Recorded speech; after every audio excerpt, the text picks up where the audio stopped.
Hey everybody, welcome back to Havoc Maker Studio and FNP Wargmers. My name is John, and we're going to go over some recent actions that I've had to wait a few days for to talk about. As a member of ITC or as a TO, we have our own way of communicating with other TOs and the heads of ITC, which is Independent Tournament Circuit, which is a pretty much a worldwide organization that handles the scoring and some creating all the rules and regulations to have a unified game system that can culminate into the big prizes and awards and everything at the end of the season, which is in January.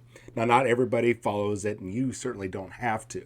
And they don't tell you, hey, you've got to meet all these outrageous standards to run your event. It's your event, run it your way. But for scoring purposes and to be considered a certain type of event, you have to meet their minimum requirements. So, real quick example, a casual weekend tournament that most stores will have once per month is called an RTT. It used to be like the Rogue Trader tournament on or from Games Workshop way back in the day when they were actually actively involved in tournaments. Then we have, and I think that's 8 players minimum.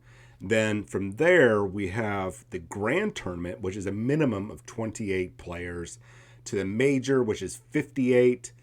And then I believe there's now the Super Major, which is like 225 or 250 plus. Examples of a Super Major would be the Nova Open, I believe Adepticon, and of course the Las Vegas Open. I think the Las Vegas Open the last couple times was around 800 players, all vying for the top spots at the end of the season, which end of season is January of, every January. So what happens at these events, you go participate and play in a number of games with some requirements that are what armies are allowed, what models are allowed, how many points, how many rounds you play. And at the end of the event, you have your scores submitted and you earn points in ITC overall. And at the end of the season, depending on your positioning, you could win awards, recognition, money, all other sorts of prizes. And for some people that have these coaching businesses for playing tabletop miniature games with plastic toy soldiers, and they make hundreds of dollars or more off of this, that's a big selling point when you have a top player who somehow gains celebrity status. And I'm going to go into some celebrity status stuff here in a moment. And oh my gosh, this guy's over here giving a coaching service, and he's won a couple majors, and he placed top 6 in at the LVO or the Las Vegas Open. So he must be 100% the best player, one of the best players. So in a game that uses random chance to determine a victor, I'm being a little snarky here, but that's really the core value. Once you break everything down, they're playing a dice game and they're doing coaching services and making money, and I'm not downplaying that. I respect the hustle. I respect the grift. You got to make your money somehow, and one income is not enough. You should always have a second source of income. And if you can get people to pay you to coach them, cool.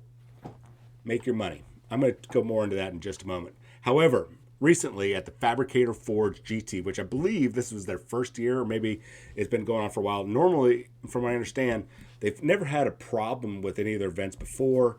Everything looked great. They had awesome cameras, awesome setups with terrain, all their tables. Everything was good until a player was caught cheating after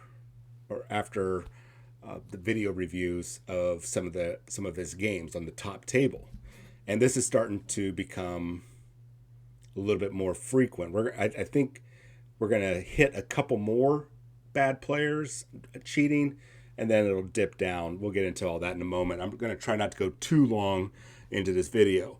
At any rate, so this player, the judges, the tournament organizer, the event organizer, the players got together, hashed it all out, looked at the very good quality video over on Twitch. I'm going to have that link down in the description.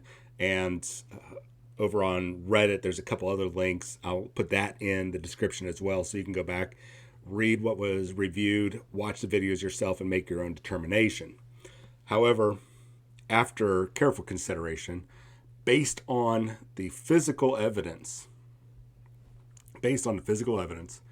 and the testimonies of the victim, I use that term lightly, but they were victims. The player TJ, and I can't pronounce his last name. I can try to butcher it. I don't want to. I'm just going to say TJ was penalized, and he received a penalty. Basically, everything at that event was thrown out the window for him. And then locally, the regional area is dealing with it. And then on a much larger scale for ITC, it has been now dealt with. Now, as a member of the ITC TOs or tournament organizers, we were privy, a lot of us were already privy to it, and a lot of people already knew about it from Reddit. We have not been able to talk about it, at least those of us with integrity to follow our own rules of not going out and telling people about it.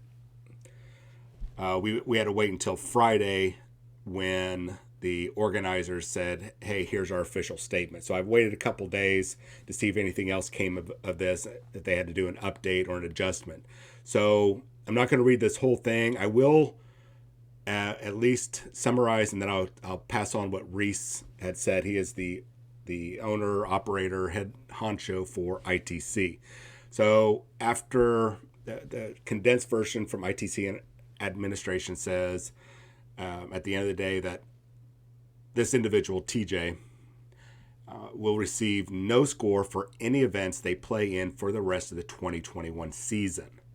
Now that's for what he's done so far and for the rest of the season. That means he is zeroed out. And this has been a very top player. And this means that there's probably going to be a lot of scrutinization on him and some other stuff I'll mention in just a moment. But that means anything that he was going to possibly win at the end of the season, and he is supposedly a quality player, is gone. Now, what else is gone is he violated his integrity. He violated his reputation.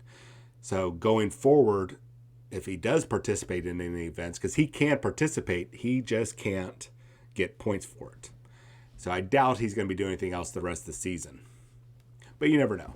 At any rate, there goes his integrity. There goes his reputation. And also the coaching organization that essentially was employing him to coach, from what I understand. Now, I have not found literally anything.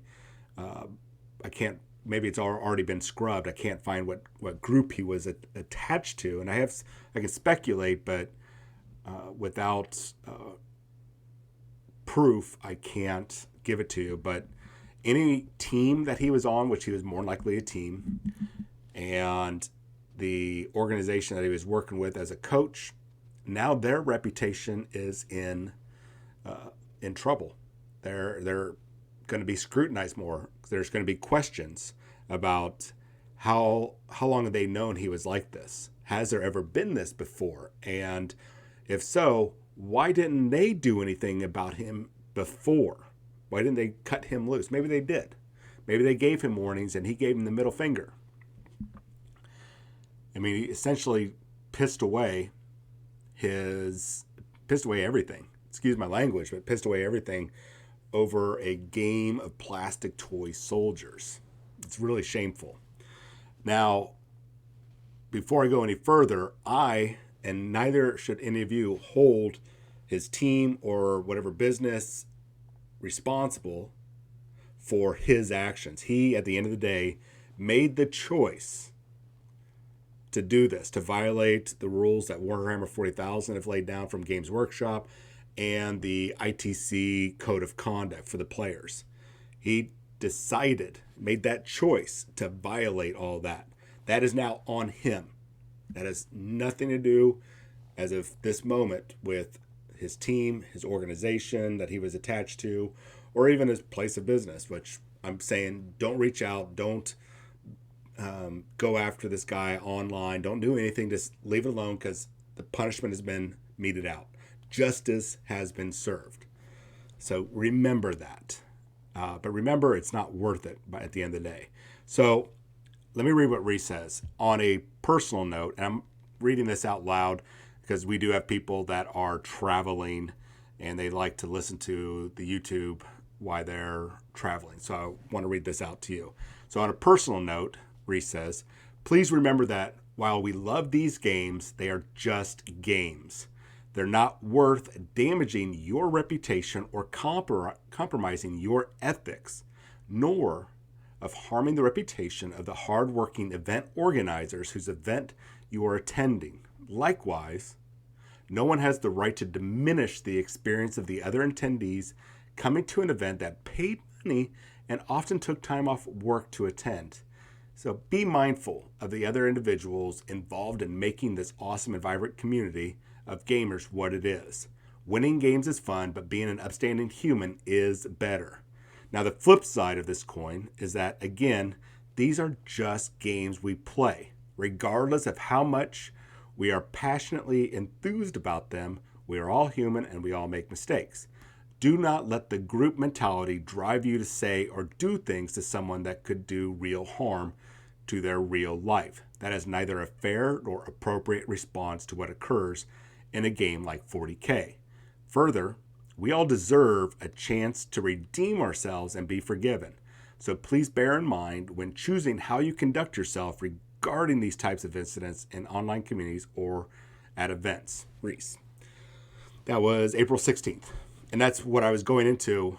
Don't hold anybody accountable for what happened but that individual. But do not harass them. Just like if a criminal is tried and convicted and meted out their punishment, once that punishment has been meted out, justice has been served. You don't need to keep going after him. This individual has been punished, and it's a severe punish, especially for somebody as passionate and as involved into the community as TJ is. So for those of you that are not big on the tournaments, or you look at tournaments as a toxic cesspool, this is a tiny percentage of the minority of the tabletop gaming community. I hate to say it, tournament players, and you don't like to hear it, but you are this. You're the minority. The majority, which I don't even know how much bigger I can get, I would say you guys are like 25%, but you're the vocal 25% of the hobby, the gaming community. And when you have a bad apple, that tiny percentage that are cheaters, that are the toxic players, I hate that terminology, but there's one that just gives a black eye to everybody else that doesn't do anything bad, that you're a great gamer, but you have these bad actors that jeopardize the reputation of the community. And now TJ has been punished, as I said, and good. As far as I'm concerned, that it's over and done with, and it should be for everybody else. But it also should be a signal to all the bad apples out there, not just the cheaters. All of you that are misbehaving and essentially violating that code of conduct, you're now on notice, and I'm going to tell you why. After that code of conduct was created about a year and a half ago, it's taken us a while, but all the TOs are now, we have regional managers, if you will. And then we have the assistants to the regional manager. That's all the TOs. And we're all communicating now. We're passing on, hey, here's our red cards. Here's our guys that are banned. Here's the guys that are the bad seeds, the bad apples at our events. And that's a good thing. We need to communicate because there's always going to be human error. There's always going to be an asshat. That 1% or 10%, however you want to, they're always going to be there. But now we're going to be talking about it and we're going to be communicating. This guy's not allowed to be playing, participating, fantastic. He's banned there for these reasons, and he's banned from ITC events, or he's just won't receive any points. Fantastic, we got it. We'll deal with it on our end as well. Now it's up to individual regions, individual tournaments to go, hey, you know what? You guys might have banned TJ from, and I'm going to use TJ as an example, from participating in the next couple events. Let's say he can't play in the next couple events and he's got yellow cards or whatever automatically going into it. And the next region over doesn't have to do that. That's totally on them. It's all about what the organization can do. But TOs are communicating now. And with these bigger events,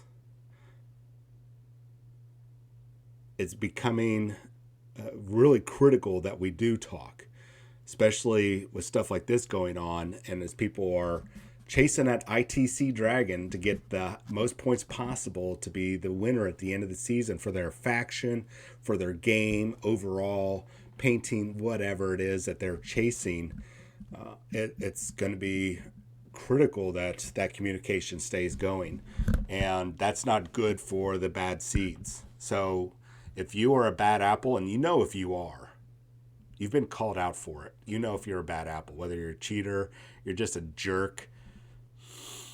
People are taking notice, and they're not going to stand for it anymore. You might get away with it maybe a couple more times, but your number's almost up. So to the tournament crowd, keep on holding people accountable. Keep on holding the judges and the players accountable, especially these celebrity players or your local top players, your local champions, if you will. The guys that, oh man, he's such a good player. He always has an awesome painted army, blah, blah, blah, blah, blah. Or, oh my God, I can't believe that guy. He's like the best in Florida, and he's here in Montana. Oh my God, this is awesome. Oh my God, we should bow down before him. No. You treat him just like every other player, okay? Judges, you need to be treating everybody as equals. Stop bowing down. Stop bending the knee. You're not Disney. You're not Activision. You're not Blizzard. You're not the NBA. Stop bending the knee to these celebrity players and hold them accountable just as much as you would the player next to him. Just because a guy's name is TJ, use that example, he is no more important, and he is no more. He's no more better. He's no better. He might be a better player, but he's no more important than Todd or Brenda, or Karen. Who cares about whoever he's playing? They're all the same. You got to treat them with the same dignity, same respect, and same unbiased attitude. And players, event organizers, TO, that's everybody involved. So don't just give these players a free pass or just assume, well, I don't know the real ruling for this situation, so I'm going to err on the side of caution and go with person A, Nick, or TJ, or I hate to keep using TJ. Don't just err on the experienced player. Take the time to make a sound judgment. Grab the other judges. Look it up. Delay the game for a few minutes. It's okay. Events are always going to be delayed. Don't just give somebody a free pass because they're famous. At any rate, I hope everybody will take something away from this, something positive at the end of the day. It's a negative event, but it's got a positive to it because he's not banned for life. TJ can still play. He's just not going to earn ITC points. And for the community, this is good. This is actually good optics. Bad situation that is good. So well done for Fabricator Forge. You guys, from what I understand, everything is great there. You got the scenery I saw. Everything looked awesome. You had a great event except for this one tiny error, which isn't your fault. It's the choices that that individual made, and that's why he got punished for it. And kudos for that punishment. It is fair all up and down the board. So I hope everybody learned something. Let me know what you guys think about this. Put it down in the comments. I would love to hear what you guys have to say about it. Also, as we are moving forward with more videos for FNP Wargamers and Havoc Maker Studio, let us know some ideas that you would like to see. Some stuff you would like us to cover, not just Games Workshop. Is there other games that you want us to try to report more news on? I'm got my fingers in a lot of game systems, so I will be reporting on them.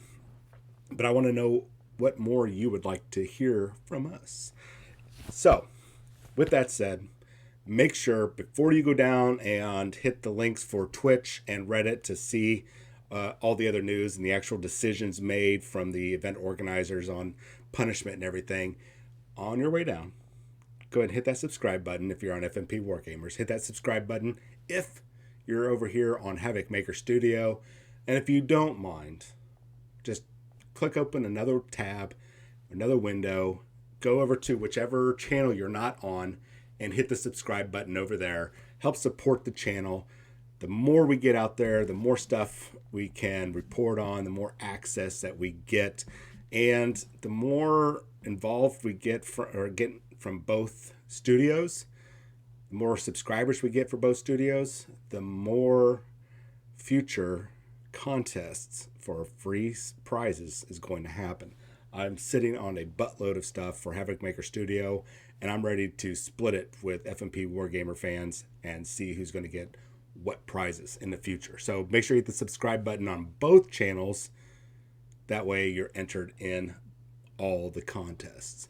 All right, my name is John. This is Havoc Maker Studio and FNP Wargamers. You all have yourself a wonderful day. I'm going to try one more video up today on Sunday, the 18th. We'll see if I can make that happen. I'm going to try to have a nice, wonderful, beautiful, positive video for you all. Have a great day, and I'll talk to you hopefully really soon.